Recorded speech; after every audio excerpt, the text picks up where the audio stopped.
मैं Sarita Pareek, Biyani girls BEd college की व्याख्याता। आज हम पद्य शिक्षण के बारे में चर्चा करेंगे। गद्य शिक्षण, पद्य शिक्षण, व्याकरण और रचना, ये हिंदी शिक्षण के पार्ट होते हैं। छात्रों को हम इनके माध्यम से अध्ययन करवाते हैं। तो आज हम पद्य शिक्षण हमें क्लास में कैसे पढ़ाना चाहिए उसके बारे में जानेंगे। पद्य शिक्षण में उद्देश्य और अपेक्षित व्यवहारगत परिवर्तन होते हैं। टीचर का क्लास में पढ़ाने का उद्देश्य क्या होता है और उससे बच्चों में क्या अपेक्षित परिवर्तन होने चाहिए, वो मैं आपको बताने जा रही हूँ।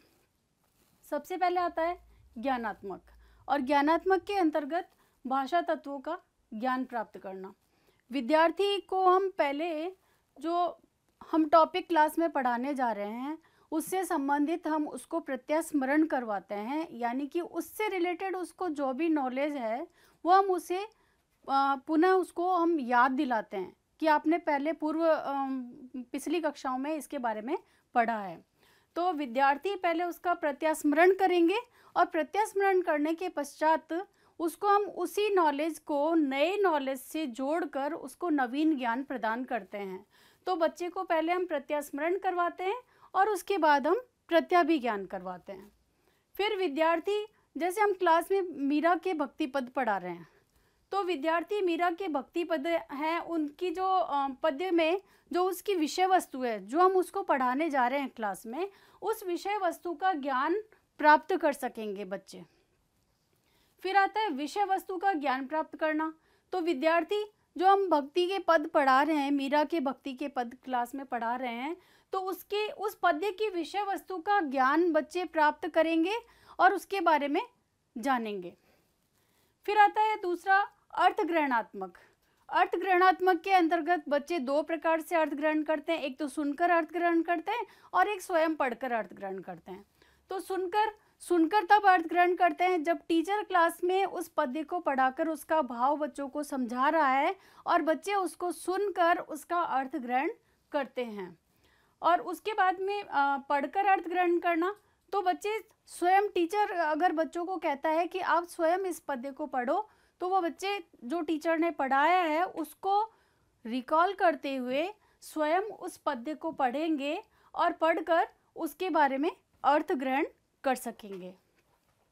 फिर आता है कौशलात्मक। कौशलात्मक के अंदर विद्यार्थी जो पद्य पढ़ रहा है तो उसको गद्य की तरह सीधा सीधा तो नहीं पढ़ सकते, तो उसको पूरी उचित लय, ताल, स्वर, गति, यति और आरोह अवरोह पूर्वक उसको पढ़ने में दक्षता प्राप्त कर सकेंगे। तो पद्य है तो उसको हमें सस्वर वाचन करना है, उसमें यति गति का ध्यान रखना है। कभी हमें अपनी आवाज़ को ऊंचा करना है, कभी हमें अपनी आवाज़ को नीचा करना है। तो उचित आरोह अवरोह यति गति का ध्यान रखते हुए हम पाठ का अध्ययन करवाएंगे। फिर है विद्यार्थी सुपाठ्य लेख लिखने में दक्षता प्राप्त कर सकेंगे। विद्यार्थियों को अब हमने अगर उनको उसका केंद्रीय भाव लिखने के लिए बोल दिया तो बच्चे उसे सुपाठ्य लेखन में लिखने की योग्यता उनमें विकसित हो सकेगी। फिर आता है रसानुभूति। विद्यार्थी अगर मीरा के भक्ति पद का अध्ययन कर रहे हैं तो उसके माध्यम से जो मर्म स्पर्शी स्थल है, मर्म स्पर्शी यानी मन को छूने वाले मर्म स्पर्शी स्थलों की अनुभूति विद्यार्थी कर सकेंगे। उद्देश्य जानने के पश्चात अब आता है हमारा शिक्षण विधि और प्रविधि। हम क्लास में पढ़ा रहे हैं तो हम कौन सी विधि और प्रविधि यूज़ कर रहे हैं, कौन सी विधि प्रविधि के माध्यम से हम बच्चों को अध्ययन करवा रहे हैं। तो हम अगर पद्य पढ़ा रहे हैं तो उसमें हम एक तो व्याख्यान विधि का प्रयोग करेंगे और दूसरा हम रसास्वादन विधि का प्रयोग करेंगे। और प्रविधि के रूप में हम जो पढ़ा रहे हैं पद, उसमें से हम छोटे छोटे बच्चों से बीच बीच में क्वेश्चन पूछते रहेंगे, जिससे हमें ये पता रहेगा कि बच्चों को वो समझ में आ रहा है या नहीं आ रहा। इसलिए हम प्रश्नोत्तर प्रविधि का यूज करेंगे। फिर आता है कि सहायक सामग्री हम पढ़ाने में क्या यूज़ कर रहे हैं। तो जो भी कक्षोपयोगी सामग्री होती है जैसे डस्टर, पॉइंटर और चौक, इनके अलावा हम जो प्रतिरूप होते हैं या जो हम प्रस्तावना अगर करवा रहे हैं तो प्रस्तावना में हम एक पद बना के लाते हैं और उसके माध्यम से हम प्रस्तावना कर सकते हैं। वो पद हम बच्चों को बताकर उसके क्वेश्चन हम बच्चों से पूछ सकते हैं, या फिर इसके अंदर जो हम पढ़ा रहे हैं मूल पद वो होगा, या फिर उसी पद से रिलेट करते हुए एक संभावी पद का भी हम इसमें यूज़ करेंगे। फिर आता है पूर्व ज्ञान।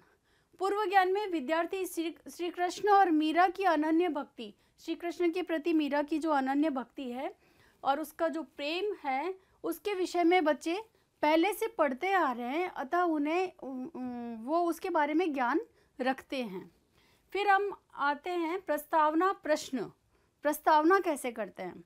तो हम प्रस्तावना करने के लिए जो हमें पद पढ़ाना है उसी पद से रिलेटेड एक अन्य पद लेकर हम बच्चों को पद बताएंगे और उसका हम भावार्थ समझाएंगे। जैसे रसखान का पद लेते हैं, क्योंकि रसखान भी कृष्ण भक्त थे और मीरा भी कृष्ण भक्त थी, तो रसखान का पद लेकर हम उससे रिलेटेड 5 क्वेश्चन पूछेंगे। जो भी हम यहाँ क्वेश्चन बनाते हैं उसका यहाँ पर बच्चे आंसर देंगे और जो आंसर आएगा उसी से रिलेटेड दूसरा क्वेश्चन बनेगा, दूसरे के आंसर आएगा उससे रिलेटेड तीसरा और तीसरे के आंसर से चौथा। ऐसे हम 5 क्वेश्चन पूछेंगे और 5वें क्वेश्चन का आंसर बच्चे पूर्णतया स्पष्ट रूप से नहीं बता सकेंगे, अतः हम उस क्वेश्चन का आंसर बच्चों के सामने स्पष्ट करते हुए अपना उद्देश्य कथन करेंगे। और हम बच्चों को ये बताएंगे कि आज हम रसखान के कृष्ण के प्रति भक्तिपूर्ण सवैयों के समान ही मीरा के कृष्ण के प्रति भक्ति पदों का रसास्वादन करेंगे। करते हैं हम प्रस्तुतिकरण। जो हमें पाठ कक्षा में पढ़ाना है तो उसकी विषय वस्तु हम बच्चों को बताएंगे और पढ़कर सुनाएंगे। कैसे? सस्वर वाचन के माध्यम से। सस्वर वाचन करते समय हमें यति, गति, विराम चिन्हों, आरोह अवरोह पूर्वक उसका वाचन करना है और वाचन करते हुए हमें बच्चों को उसका अर्थ बताना है। और बच्चे कक्षा में बैठकर अपनी पुस्तक से उसे पढ़ेंगे तथा ध्यानपूर्वक सुनते हुए अर्थ ग्रहण करेंगे। फिर हम उसी कविता का पुनः सस्वर वाचन करेंगे और बच्चे उस कविता को ध्यानपूर्वक सुनेंगे कि उसको कैसे हमें पूरे लय, ताल, यति, गति पूर्वक हमें उसका वाचन करना है। फिर हम बच्चों को आदेश देंगे कि वो उस पद्य का अनुकरण वाचन करें और वाचन करके उसका अर्थ बताए। तो बच्चे टीचर का आदेश का पालन करते हुए उस पद्य की पंक्तियों को पढ़ेंगे और उसका भावार्थ बताएंगे। फिर हम बच्चे उसको पढ़ रहे हैं तो उसमें कुछ कठिन शब्द जो होंगे जिनका अर्थ बच्चों को पता नहीं होगा, तो टीचर बच्चों को जो अपेक्षित शब्दार्थ हैं उन कठिन शब्दों का अर्थ बताएंगे और उन्हें टीचर यह आदेश देगी कि वो अपनी उत्तर पुस्तिका में लिखें। फिर जो बच्चे कार्य कर रहे हैं, टीचर ने जो आदेश दिया है कठिन शब्द व अर्थ को लिखने के लिए, तो टीचर उन बच्चों का क्लास में घूमकर निरीक्षण करेगी कि बच्चे वास्तव में सही रूप में उसे लिख रहे हैं या नहीं लिख रहे हैं। और ये कार्य करने के पश्चात टीचर बच्चों से 3 या 4 बोध प्रश्न पूछेंगी, क्योंकि टीचर ने सस्वर वाचन किया, उस कविता को पढ़कर उन्हें पुनः सस्वर वाचन करके बताया, बच्चों से अनुकरण वाचन करवाया। इतना पढ़ने के पश्चात बच्चों को क्या बोध हुआ उस पद्य के बारे में, तो टीचर बोध प्रश्न पूछेगी। 3 या 4 प्रश्न बच्चों से पूछेंगे जिससे टीचर को यह पता लग जाएगा कि बच्चों को कितना बोध हुआ है। उसके पश्चात टीचर फिर से उस कविता का पुनः सस्वर वाचन करेगी और पुनः सस्वर वाचन करने के पश्चात उस कविता का केंद्रीय भाव बच्चों को बताएगी। और केंद्रीय भाव बताने के पश्चात बच्चों को उस पद्य से रिलेटेड सौंदर्यानुभूति प्रश्न पूछेगी और सौंदर्यानुभूति प्रश्न के अंदर बच्चों को वो ये बताएगी कि इस पद्य के अंदर कौन से छंद, अलंकार या रस का प्रयोग किया गया है। उससे रिलेटेड प्रश्न बनाकर बच्चों से पूछेगी। उसके पश्चात बच्चों को संभावी पद यानी जो हमने पद क्लास में पढ़ाया उसी के समान भाव वाला पद बच्चों को बताएगी और बच्चों से उसका अनुकरण वाचन करने के लिए कहेगी। उसके पश्चात बच्चे उसका वाचन करेंगे और अर्थ बताने का प्रयास करेंगे।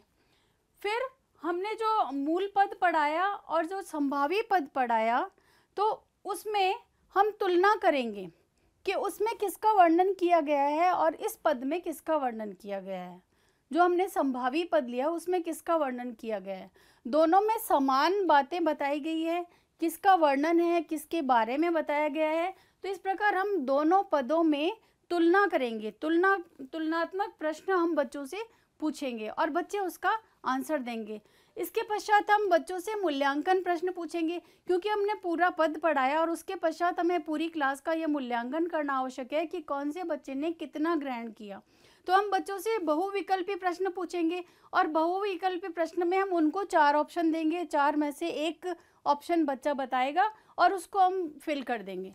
उसके पश्चात हम बच्चों से फिल इन द ब्लैंक्स के क्वेश्चन पूछेंगे कि हमने कुछ एक पंक्ति लिख दिया और उसमें कुछ शब्द छोड़ दिया और हमने सामने उसके 2 शब्द लिख दिए, उन 2 ऑप्शन में से एक शब्द उसमें भरना होगा। तो हम बच्चों से रिक्त स्थानों की पूर्ति करवाएंगे। इसके पश्चात हम बच्चों से कुछ सत्य असत्य वाले क्वेश्चन भी पूछ सकते हैं कि हमने एक सेंटेंस बोला कि ये सत्य है या असत्य है, तो बच्चा उसका जवाब देगा। और इसके पश्चात हम बच्चों से एक शब्द में उत्तर के क्वेश्चन भी पूछ सकते हैं, अति लघुत्तरात्मक क्वेश्चन भी पूछ सकते हैं। ये सारा पूछने के पश्चात हमें हमारी क्लास में जो 3 कैटेगरी के बच्चे हैं उनका हमें पता लग जाएगा कि किस बच्चे ने कितना ग्रहण किया, क्योंकि हमने हर कैटेगरी के क्वेश्चन मूल्यांकन प्रश्न में बनाए हैं। इसके पश्चात हम बच्चे को एक बड़ा क्वेश्चन निबंधात्मक प्रश्न हम गृह कार्य में देंगे, ताकि बच्चा अपने शब्दों में उस क्वेश्चन का आंसर लिख सके। तो उसे बच्चे की जो मौखिक लिखित क्षमता है, लिखित अभिव्यक्ति है, वो बढ़ेगी और बच्चा अपने विचारों को, अपने चिंतन को का यूज़ करते हुए उस निबंधात्मक प्रश्न का उत्तर हमें देगा। धन्यवाद, धन्यवाद, धन्यवाद। अगर आपको मेरा वीडियो अच्छा लगे तो उसे लाइक करें, सब्सक्राइब करें।